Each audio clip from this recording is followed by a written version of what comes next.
أعوذ بالله من الشيطان الرجيم. بسم الله الرحمن الرحيم.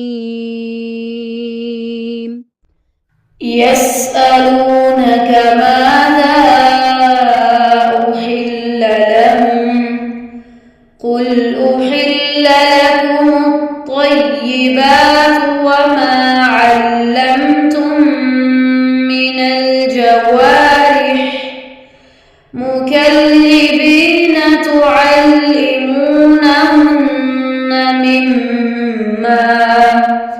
مما علمكم الله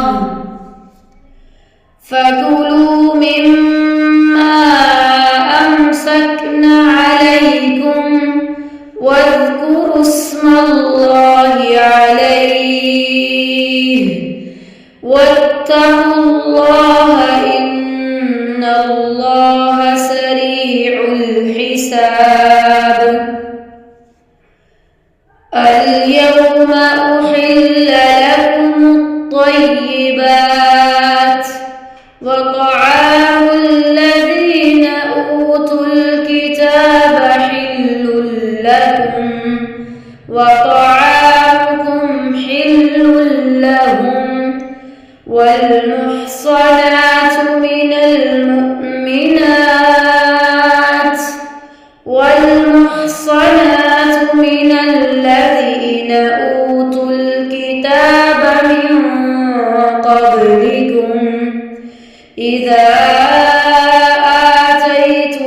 آتيتموهن أجورهن محصنين غير مسافحين ولا متخذي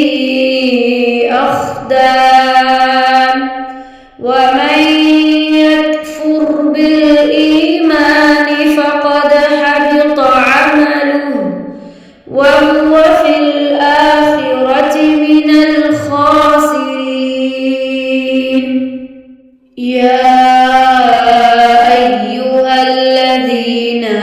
آمنوا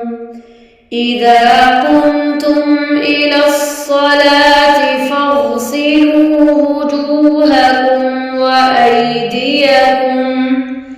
وأيديكم إلى المرافق وامسحوا برؤوسكم وأرجلكم إلى الكعبين وإن كنتم جنبا فاطهروا وإن كنتم مرضى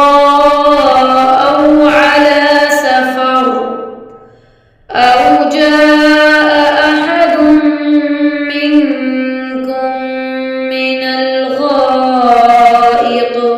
أو لامستم